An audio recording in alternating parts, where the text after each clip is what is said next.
بسم اللہ الرحمن الرحیم۔ السلام علیکم۔ میں ہوں نشاد احمد، اردو لیکچرر۔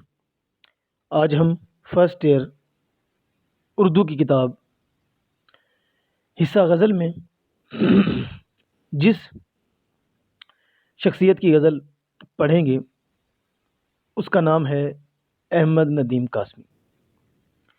احمد ندیم قاسمی پاکستان کے ایک معروف ادیب، شاعر، افسانہ نگار، صحافی، مدیر اور کالم نگار تھے۔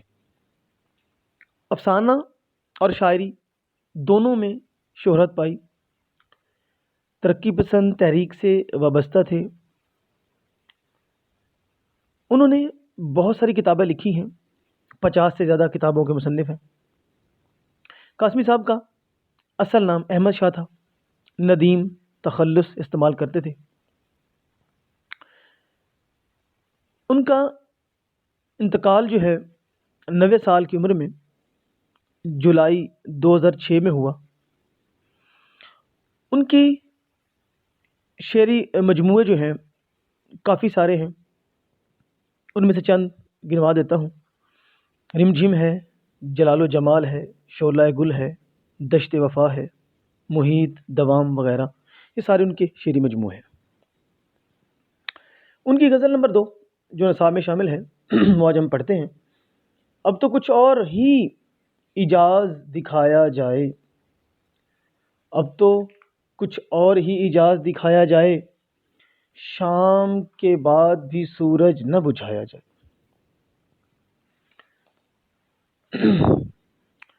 اس شعر کا مفہوم ہم پڑھنے سے پہلے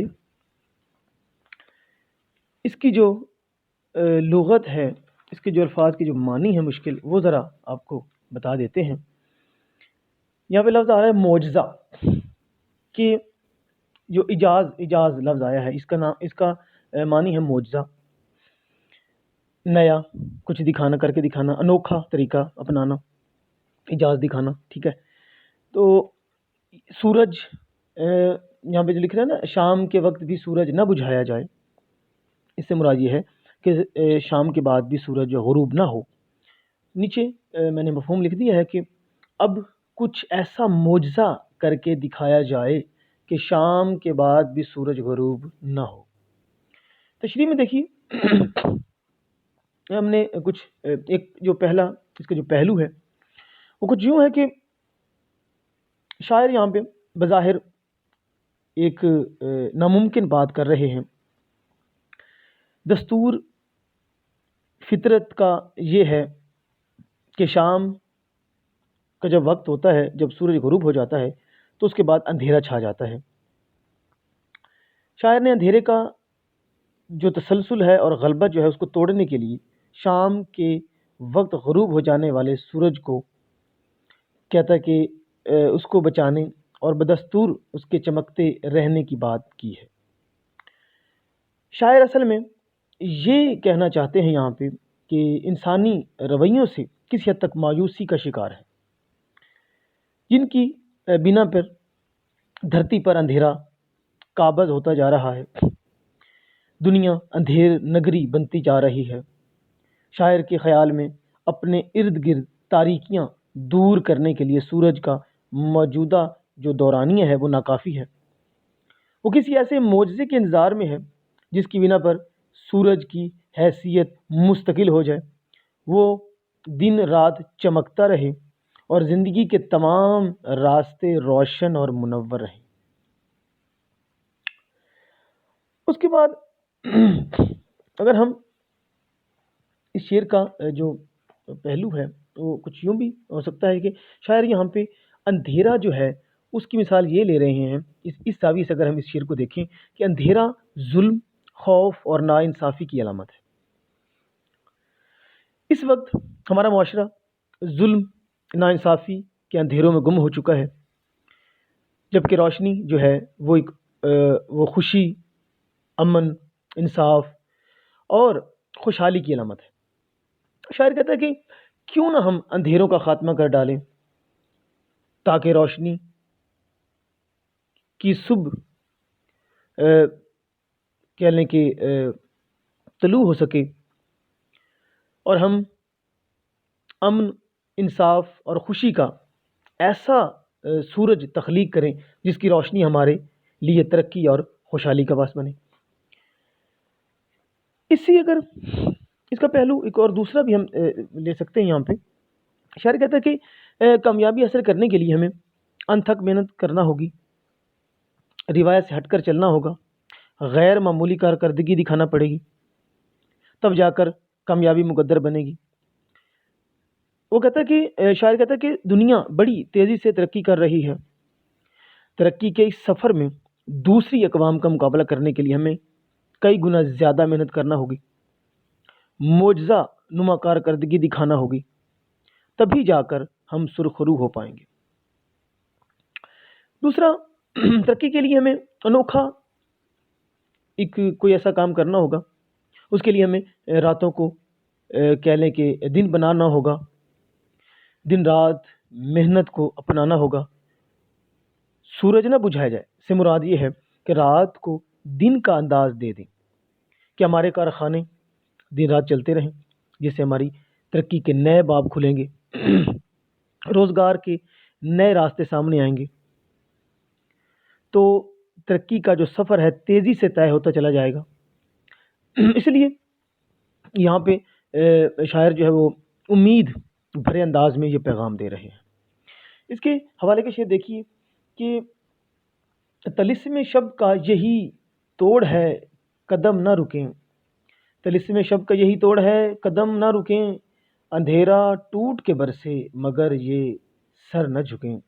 اور شعر دیکھیے کہ تاریک بستیوں کے مکیں حوصلہ رکھیں، تاریک بستیوں کے مکیں حوصلہ رکھیں، سورج کو اپنے ساتھ لیے آ رہے ہیں ہم۔ شعر نمبر 2 دیکھتے ہیں جی کہ نئے انسان سے تعارف جو ہوا تو بولا، میں ہوں سکرات مجھے زہر پلایا جائے۔ اب اس شعر کہ اگر ہم اس کے معنی جو دیکھیں تو نئے انسان نوجوان سے آج کل کے دور کا جو انسان ہے تعارف ہوا، جان پہچان ہوئی۔ سکرات کون ہے جی؟ ایک فلسفی گزرا ہے، بہت بڑا فلسفی، اس کا نام ہے۔ مفہوم کچھ بنے گا کہ اس دور کے انسان سے جان پہچان ہوئی تو کہنے لگا میں اس زمانے کا سکرات ہوں، مجھے زہر پلا دیا جائے۔ سکرات کا تھوڑا سا تعارف کروائیں گے تو ہی آپ کو شعر سمجھ آئے گا کہ سکرات کون ہے۔ سکرات جو ہے دنیا فلسفہ کا ایک بہت بڑا نام، بادشاہ۔ اب وہ افلاطون کا استاد تھا، اور افلاطون کے حوالے سے وہ کہہ لیں کہ انہوں نے ان کے بقول کی وہ ان کے بارے میں بتاتے ہیں کہ جو سکرات تھا وہ ایک مجسمہ ساز تھا جس نے حب الوطنی کے جذبے سے سرشار کئی یونانی جنگوں میں حصہ بھی لیا اور داور شجاعت بھی حاصل کیا۔ وہ کہتے جی کہ اس کا جو اس کے تعلق کے بارے میں جو بات کرتا ہے کہ احباب میں اس کی جو حیثیت تھی اخلاقی، روحانی، ایک بزرگ کسی تھی۔ فطرتاً سکرات نہایت اعلی اخلاق، اوصاف کا حامل، حق پرست اور منصف مزاج استاد تھا۔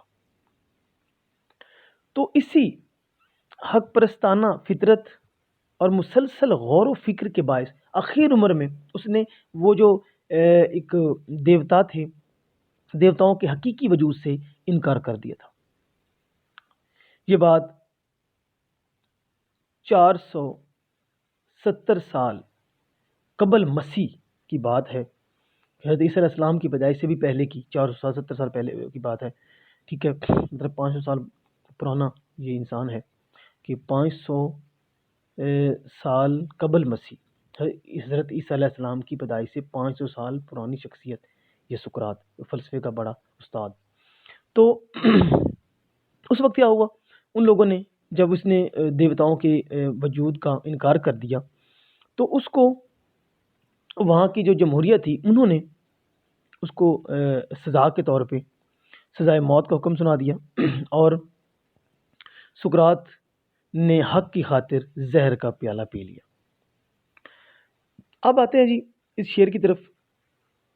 اب آپ کو سمجھ آئے گا کہ قاسمی صاحب جو ہیں وہ یہاں پر یہ بتانا چاہتے ہیں، ایک تو انہوں نے یہاں پہ تلمیح استعمال کی ہے، ٹھیک ہے، سقراط جب لفظ یہاں پہ آیا ایک واقعے کی طرف اشارہ کیا ہے تاریخی، تو یونان کا ایک نہایت کہہ لیں کہ دانشور، قداور دانشور، جس نے سچ اور حق کی خاطر زہر کا پیالہ جو ہے وہ ہونٹوں سے لگا لیا تھا، وہ اسی تلمیح کی طرف احمد نعیم قاسمی نے اشارہ دیا ہے اور یہ بتانا چاہتے ہیں کہ وہ عظیم فلسفی جو تھا، عظیم انسان جو تھا، وہ اس نے جو ہے کہہ لیں کہ جو حق بات جو تھی اس کا علم اٹھایا تھا۔ تو یہاں پر شاعر نے بھی اسی تاریخ کا مطالعہ کرتے ہوئے یہ بات دہرائی ہے کہ جو آج کل جو حالات ہیں اسی کو ذہن میں رکھتے ہوئے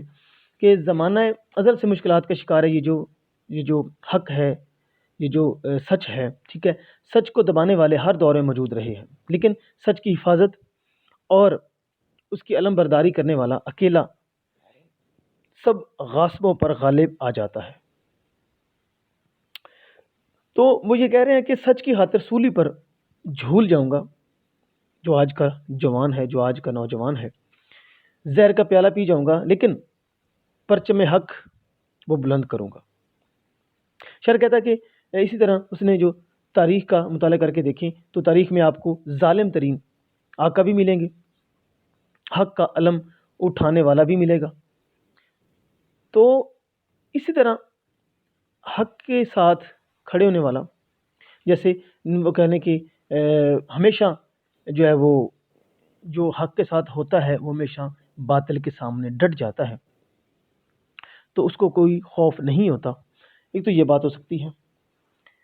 دوسرا، اس میں ایک اور پہلو اگر ہم اس میں ایڈ کریں، وہ یہ ہو سکتا ہے کہ یہاں پہ شاعر نے جو انسان کی جو عظمت ہے، کیونکہ احمد نعیم قاسمی عظمت انسان کا شاعر ہے، انہوں نے یہاں پہ یہ بات کہنے کی کوشش کی ہے کہ سچائی اور حقیقت جو ہے وہ ایک اہم چیز ہے، حق پرستی، انصاف، مساوات، ٹھیک ہے، اس کی خاطر بڑی بڑی قربانیاں لوگوں نے دی ہیں۔